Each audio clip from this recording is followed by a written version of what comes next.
There is no point in having a great menu and a great team and a fantastic restaurant if no one knows about it.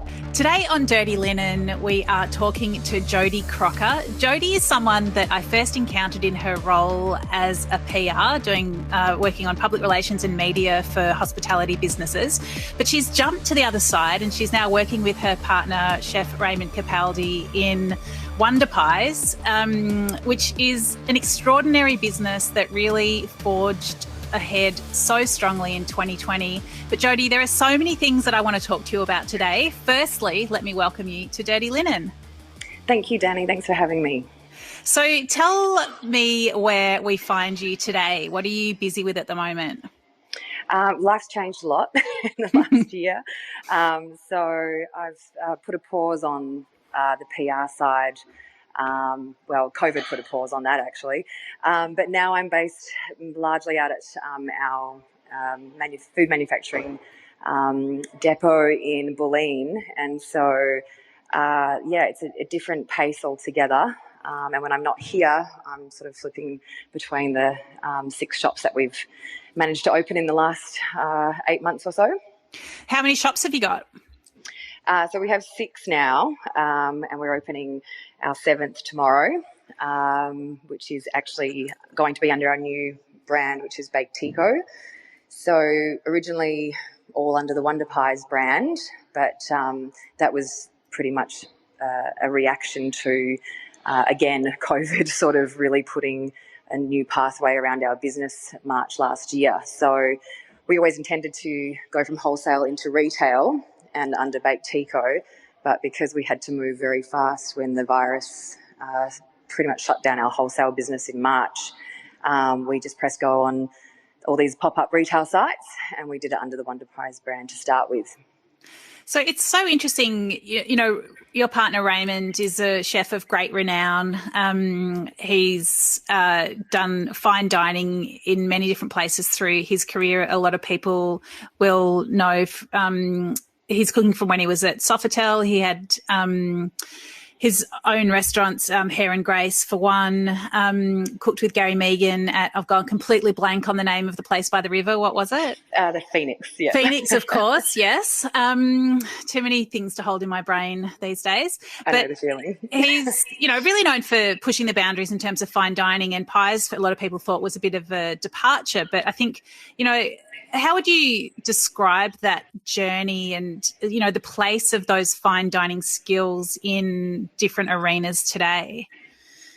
Yeah, so Raymond, as you said, he really needs no introduction within the restaurant industry and has been at the forefront of so many movements and trends and training, and he certainly made his mark in that industry. And for him, he got out of restaurants in, I suppose, what a lot of people would consider in good timing, considering what the industry was heading towards, but also accelerated by the whole COVID situation. So he, when Rialto needed to redevelop the site, Hair and Grace came to an end, and he decided to go into food manufacturing, which I think he thought, and I thought, because we've both got a background in food, how different can it be? But it is enormously different, and just on every single level, the allergens, the traceability, it's just a completely different ball game. The only common factor between manufacturing and restaurants is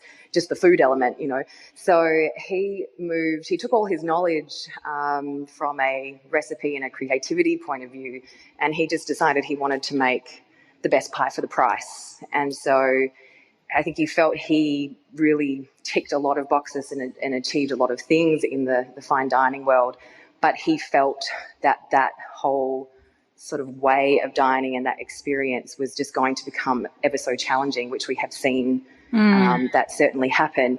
So I suppose the manufacturing side of things started initially from a bakery point of view, and I think he's achieved that. We do make a great product, and we're certainly proud of it. There's additional layers coming into the manufacturing side out at Bulleen in support of the industry, because I think he's, not predicted, but anyone could see what was coming in terms of skill shortage and food costs and labour costs and all of these things that every restaurant battles with. So the next range he's working on at the moment is the Capaldi's signature dish series, where he will basically release a menu designed for chefs of pre-portioned, a la carte options. So he's doing, beef cheek, duck leg, all these ready to go, but still very high quality and creative dishes that chefs can add to their menu, but the work's done for them. So all of a sudden, wow, the kitchen that needed, all these layers, and because it's not about taking jobs away. It's just that we all know there's just everyone's struggling for staff, and everyone's struggling with the costs. And gone are the days of having that dream set up in the kitchen where everything can be made from scratch. But it's not just the labour piece that takes care of, it's also the wastage. So, you don't have a restaurant or a bistro doing this whole pork belly. You can now, sort of get in touch with us and say, I just need 20 portions, 30 portions. And then it just reduces all of those things, the labour, the wastage. And I know he went out to a few chefs probably 18 months ago. And of course they thought, yeah, great idea, but not for me. I'm a chef. I want to do this our way, the way we know, and now all those people are starting to come back to us because they're starting to experience, I suppose, exactly what he had predicted, but it probably in a more magnified and much hastier way because of the end result of all the COVID collapse. That is so interesting because I know that, the skills drain has been one of the things that, great chefs like Raymond have lamented over the years. And as you say, you could have predicted it. I could have predicted it. He obviously foresaw it with that just the way the industry is going with such pressures that you're going to have fewer people in a kitchen who can, break down a pig or whatever it is. But it's so interesting. And I guess, it's incredibly entrepreneurial to see that lack and that shortage and find an opportunity in there. But it's, I don't know, it's a little bit sad, and it's sort of one of the things that I've heard those stories about, all the confit ducks in France come out of, 6 factories or whatever, and they're just sent around to all the bistros. You think, well, that's not great. It's a real blanding out of the culinary landscape. But at the same time, people do want to eat pork belly in restaurants, and it does take time to do it. So I don't know, I can see it from both sides. Oh, and I think Ray also could see it because he's, like you said, he's been on that side and now this side.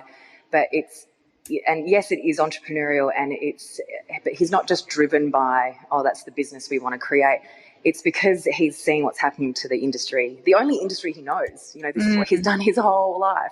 So he is wanting to create a solution without, as you said, sort of just completely blanding out probably the very thing that chefs go into the work for in the beginning, to create, to cook, to make it from scratch, to own the recipe, to be proud of the dish, and he's trying to say you can still make it your own. But I understand if someone came into Raymond's kitchen back in the Sofitel days, back in the Phoenix days, and pitched to him what he's pitching to chefs now, I can only imagine what his reaction would have been.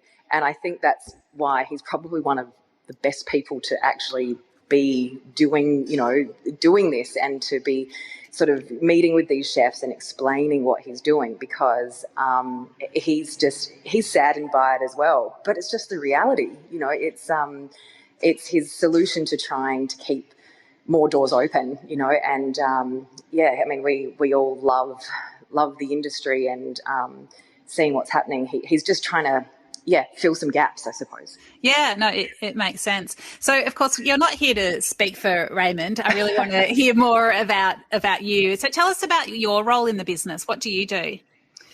Yeah, so when Ray first kicked off Wonder Pies in late 2017, I was very much focused on social set media, and I'd left Crown after what felt like a really quick 8 years. Time flew there, and was really lucky to work on some extraordinary projects, and just the time came I needed to go back out onto my own, and I became very focused on my client base, which was sort of spread across major events and chefs and hospitality, And so for the next 3 years, really knuckled into that. And right next to me, Ray was launching Wonder Pies, and it started to grow and grow. And I sort of started to fall a little out of love with PR, and particularly in the final, well, the year in lead up to to COVID landing. As you know, one of my clients was George Calombaris, and so that was a tough time and a tough thing to witness. And I lost a couple of clients through all the bushfires, and then COVID sort of swung around, and I just decided to take the opportunity to pause because being major events in hospitality, all of my client base went with COVID. So I only really stepped into Wonder Pies full-time from about March. In between that, I was in the background doing all the boring stuff like the numbers and processes and all the things chefs don't like to necessarily do.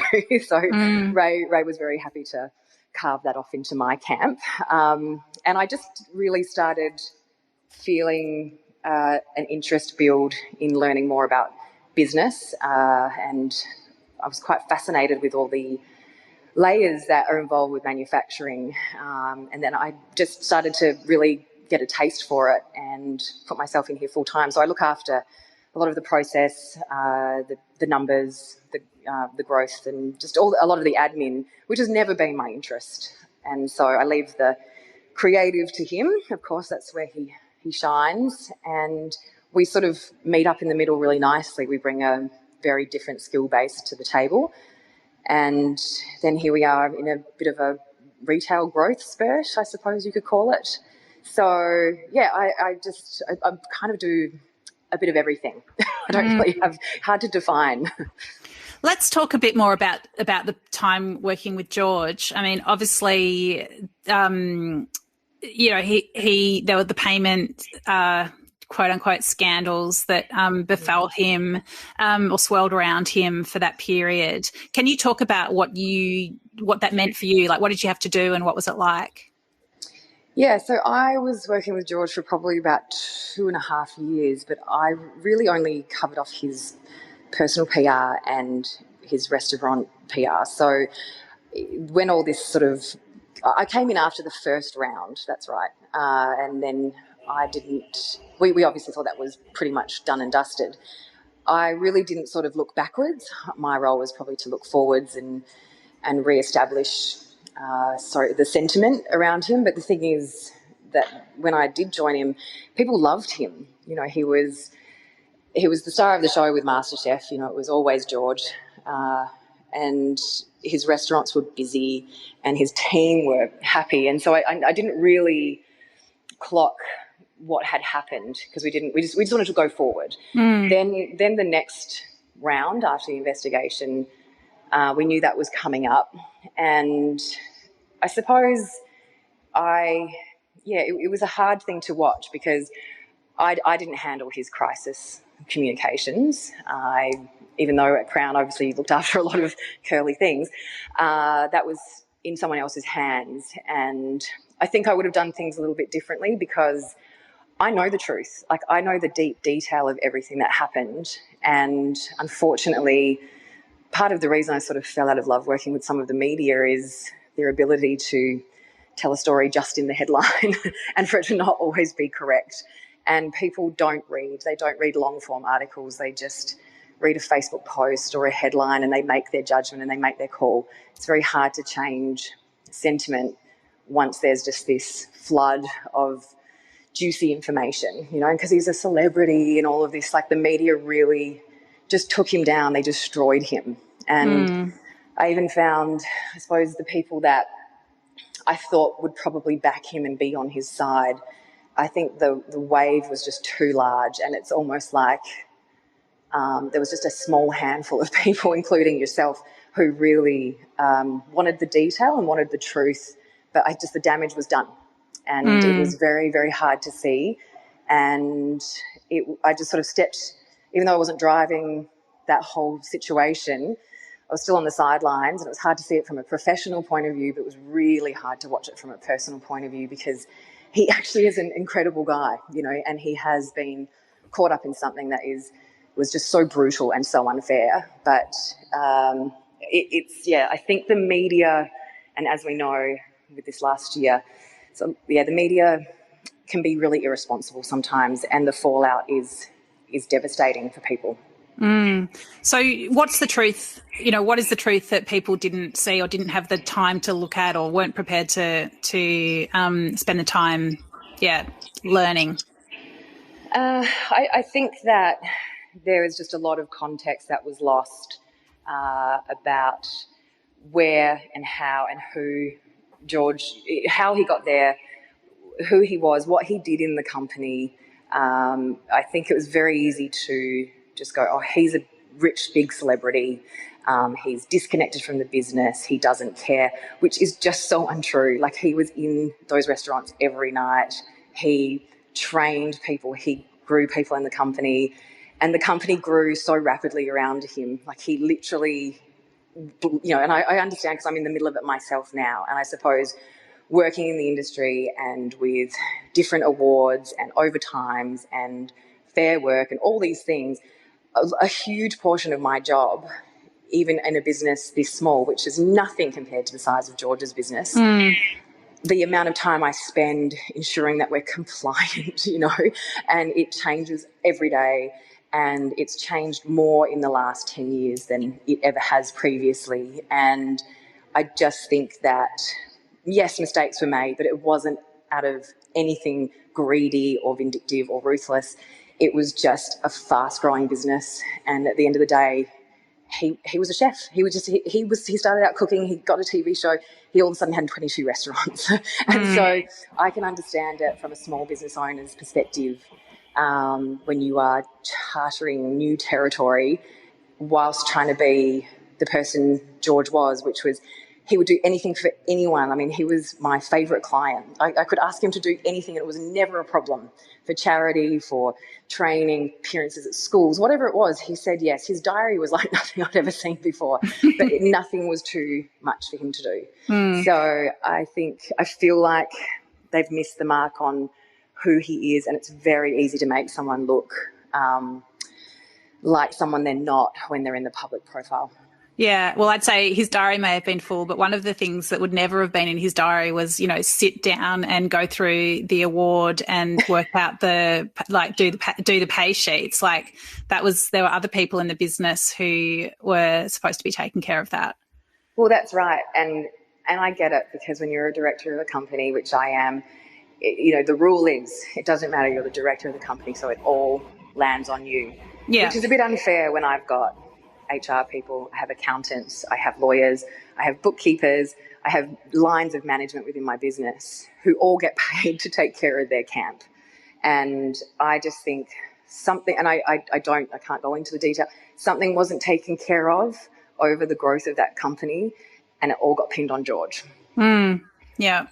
I mean, I think the people that were going for it, and I would say it was media as well as Hospital Voice Union, like, they were definitely looking for high-profile scapegoats for a reason, which was to shake the industry up and to, force people to look more closely at those things and to ensure compliance. So I think, everyone knows that that hospitality, like many industries, wasn't compliant with the awards. That's, no one would deny that. And I think it is much more compliant now, but I think, which, you could say is good. Well, let's say it's good. It's a separate discussion to say whether you think the awards are, correct and fair to all parties. But there's just so much collateral damage along the way. As you say, there was I think he was scapegoated, and I don't think it was all fair. No, and I do get that to make change, you need to make noise, and I totally understand that can mean it comes down to certain individuals that hold influence, whether it's negative or positive, and the formula behind it makes sense, but then, when you see what his family went through and what his team went through, it was just, it was very brutal, and it seemed out of line with the rest of the people that were maybe under the spotlight in different industries. So, because, Yeah. The supermarket chains or the Yeah. retail chains, they didn't have a celebrity MasterChef judge on their books. Yeah. So it sort of, it was very bitter, and I'm just impressed with. I think he handled it. I can only look at it from if I was to go through that, where would I be? What would I do? And I just think George he'll be back, and I think he'll be wiser and stronger, and people have formed their opinion. There's lovers and haters, and I don't find there's too many people on the fence with George.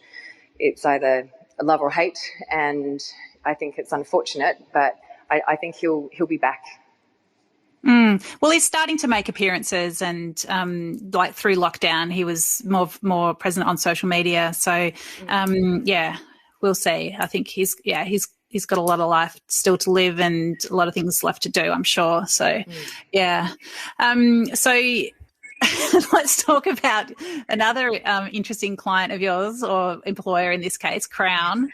Crown's been in the news the last few days because they've been found to be an unfit entity to hold a license to run the casino in Sydney.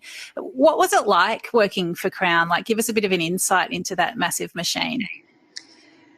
Look, I read these things and I see these things, constantly in the media. And to be honest, and I'm just speaking from my experience, it feels like they're talking about another business, because the Crown I worked for and that I saw and experienced was just, it had very little to do with the very high-end corporate and gaming side, but I suppose if all I know is that was my employer for 8 years, and it was some of the most extraordinary years of my life, and they gave me experience and opportunity and responsibility for some incredible projects. I worked on some of the most amazing events and looked after incredibly interesting people from all around the world and launched great restaurants, and I can't really, my memories are fond. I knew I had to leave, but that was only because I wanted to go and do my own thing again, because at the end of the day I always saw myself working for myself. So I came out of Crown stronger and wiser and very, very much inspired to do a lot of things, and it taught me how to do layers of things and multitask and take on a lot of pressure, and I feel like I left with more tools to run my own business. So when I see all this stuff, and my role was quite senior in the company, but when I see all this stuff, I almost just cannot relate to it. So interesting. Yeah, because I really, and obviously my role in PR, I used to look after the hotels, the restaurants, and the events, like everything that sort of happened there from a lifestyle perspective fell under my folio. But even the people I worked for the incredible Anne Peacock, who taught me so much, and Peter Crinnis and Mark Holmes, all these people in food and beverage and PR were so incredible at what they did. Like, they were just at the top of their game, and I just felt like I was working with these athletes of the corporate world. So I never really saw all this stuff. And in PR, I suppose, we do take the brand and we, find the messaging to take it to the consumer. And that's, we run world-class hotels. We are the home of events in Melbourne. We have, a global restaurant portfolio. So that's all I remember about Crown, is being able to work on some of the best, and it's just almost strange to read this stuff. Give us a flavour of some of those extraordinary experiences, like whether it's a restaurant opening or an amazing event. Just take us into that world a little bit. So I suppose with the restaurant side of things, that whole redevelopment was led by Peter Crinnis, and he probably one of the most dynamic people I've worked for, and he just gave me. I was just thrilled to be able to win his trust, and he gave me the task of, I suppose, changing perception of dining at Crown, particularly within the media, because I know the media's perception of Crown, and particularly when it comes to the food critics, there was a real challenge I had on my hands to try and get them to see past Crown, past the casino, and walk into those restaurants and know that although under the roof of Crown, which not everyone, I suppose, is a fan of, there are teams in every restaurant, there's executive chefs in every restaurant that are operating as a business within that business. And I really wanted to get the restaurants on the radar of the media for their own merit, because they are responsible for their own P&Ls. They're responsible for their customers' experience and their menus. And it was just for a long time, everyone sort of viewed these restaurants as just part of the big beast of Crown.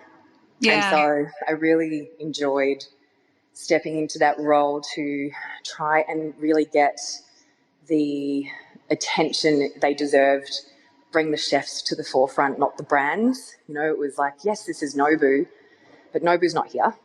But Heather Zeng's here, and she's the talent. She's who we talk about, at that time.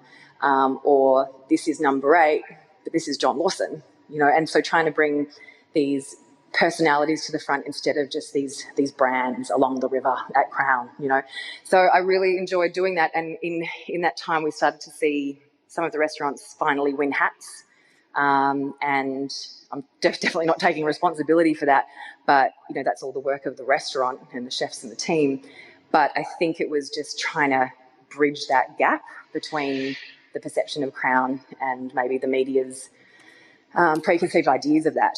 So that was an ongoing role that I loved, was trying to highlight the restaurants. And then they started to layer in, I went over to Los Angeles and, of all places, spent a week in Compton filming and interviewing the Kevin Bloodsoe, who was going to come over and open up Bloodsoe's Barbecue, which is just like this iconic barbecue place in Compton. And he, that was extraordinary. And then obviously no one missed the fact that we opened the Fat Duck for a 6-month stint, and working with Heston was an experience I'll never forget.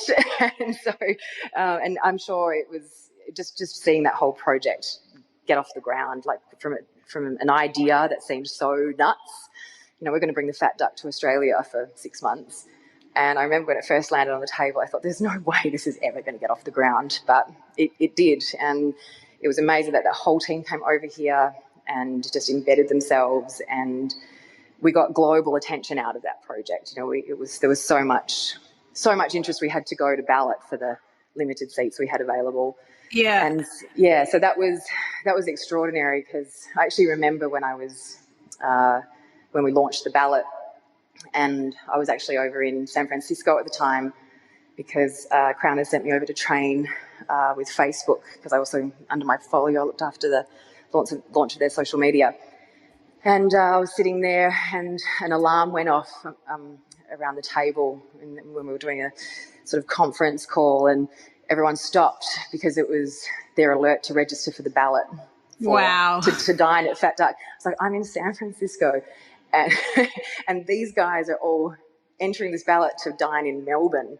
And I suppose it was that realisation of the power of a brand, the power of PR, and that's what Crown wanted to do with the Fat Duck. It was to put Melbourne dining, Melbourne tourism on the map. So that's, I think, another side that not everyone sees with Crown. Like, they do have bigger picture. It's not all about this casino, and they knew the cost associated with bringing the Fat Duck here, but they also knew the value it would bring to the state. Yeah. So, it was a huge project, and I still smile when I think back, because it almost doesn't feel real. Well, it was definitely it was an occasion where the restaurant and that experience became so much bigger than the notion that it was at Crown. It was extraordinarily exciting, and I don't know anyone that was interested in food in Melbourne who didn't want to go there. And it was great. I was lucky enough to go there, and it was extraordinary, and it really did feel like a real win for Melbourne. Yeah, it absolutely did. And I remember we got the data through from the registrations for the ballot, and we got something like 520,000 registrations, but I actually can't recall the number of countries, but it was global. Like, there was people registering from everywhere. So I think that the value of that, of doing that, is probably priceless. I wonder how it's all going to shake down, because obviously, you know, Crown doesn't have any high rollers coming in at the moment. You know, the Dinner by Heston, which is what the Fat Duck transitioned into, has closed. Yeah, I feel like the shine's definitely gone off it. So it will be interesting to see how it, how it travels over the next few years. Yeah, absolutely. Yeah. I don't think anyone can really predict that. I mean, that goes for pretty much everything. I mean, I can't predict anything in business at the moment. You know, I would usually look at, you know, sales reports and previous years and trends, you know, to do my forecasting. And at the moment, my forecast is, well, we'll just wait and see. Totally. So, Jodi, there'll be a lot of people listening to this who own restaurants or who work in restaurants and would love some of your wisdom from a PR angle. If you're in a restaurant and you wish you had more people coming through the door, or you wish your customers would come back, or you want to get some media attention, what are some tips that you can give people? Yeah, that's a tough one, actually, for some reason. It's almost like I'm referring back to another life. Look, I think that there's a lot of value in hiring the right PR, because there's a lot of, like in any industry, there's a lot of people that say they do something or they specialize in something.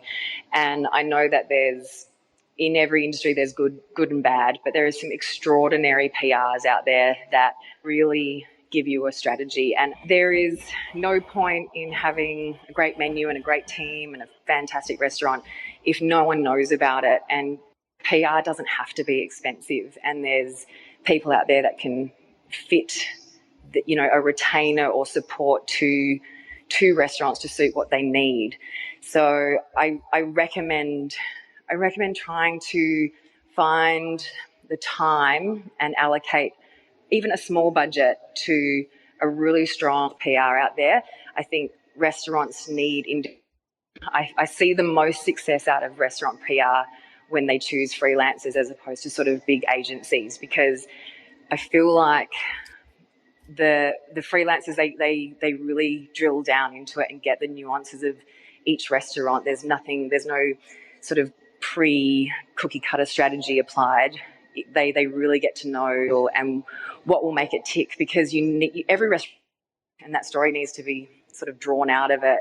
I think the biggest advice is don't expect results in 2 weeks or 6 weeks. You have to do the time and the distance, because people are also exhausted out there. You know, there is a lot of information and it's all negative. So if you can find someone to go out with some good news that relates back to you and your restaurant, you're going to get the attention of people, because people want some good news.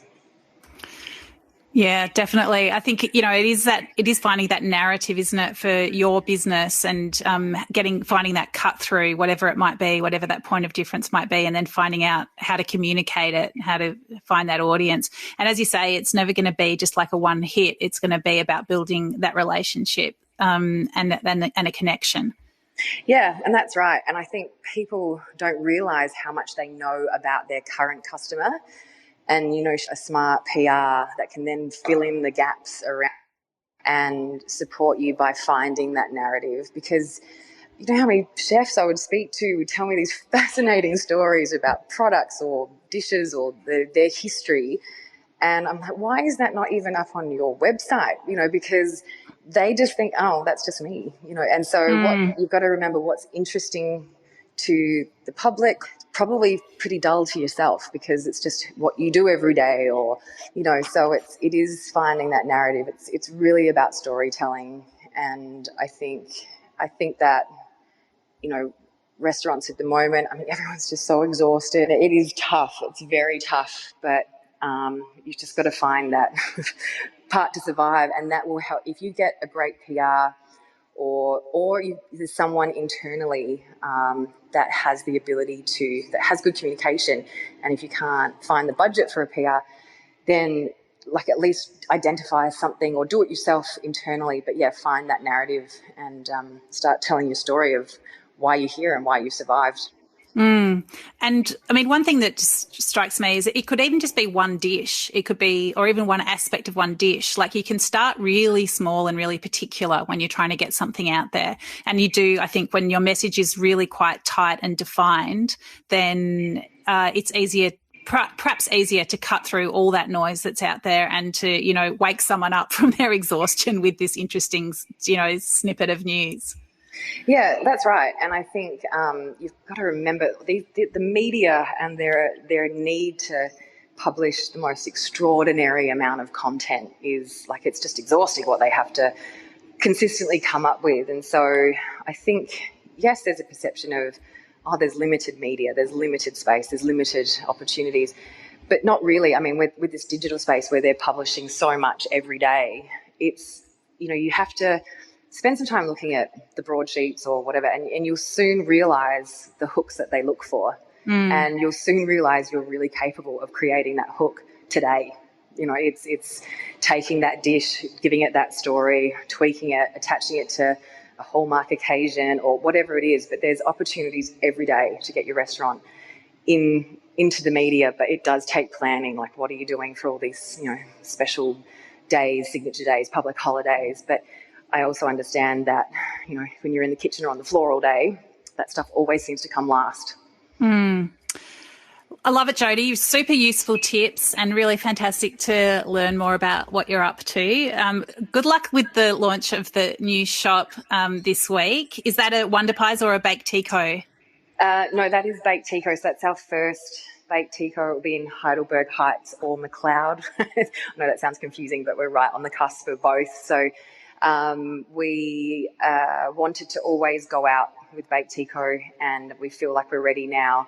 We made, you know, a lot of mistakes along the way. We were the first to admit it, but we were in a rush to open these shops to make sure we could keep our team at the Bulleen headquarters employed, and we managed to keep everyone employed, and we managed to even double our team in the last year. So there's I suppose a bit of satisfaction, but we are exhausted, and we know that we can improve because you know, we sometimes sometimes we're sort of awake at night going, oh gosh, you know, thinking about service and products and all of those things that, you know, we see, but we feel like we are going to iron out along the way, but we haven't got to them yet. So now we finally have the chance to reset, and we will launch Baketico tomorrow, and we will change Essendon and Northcote both into Baketicos, and any future shops, including Port Melbourne in a couple of weeks, will also be under our new brand. Yay. Well, congratulations, and yeah, all the best with it. Cannot wait to eat all the things that you guys bake. So good to have a chance to catch up today, Jodi. Thank you. Yeah, thanks, Dani. And before I sign out, thank you for everything you've done over this entire 12 months. You've been such a voice for the industry, just a clear, consistent line of information when it's been most needed. Thank you very much. Appreciate that. All right. I'll speak to you soon, guys. This is Dirty Linen, and I'm Dani Valent. We air the issues that the hospitality industry finds hard to talk about. We spend a week thrashing around each issue, hearing from different people with unique perspectives. We want to hear from you as well. If you have something that needs to be said about a topic, get in touch so we can include your perspective. Contact us at dirtylinen@deepintheweeds.com.au or hit us up on Insta at Dirty Linen Podcast. We can't wait to hear from you. This is a Deep in the Weeds production. Yeah. Sorry. It's just my daughter coming home. I'm just going to open the door. Hang on a sec.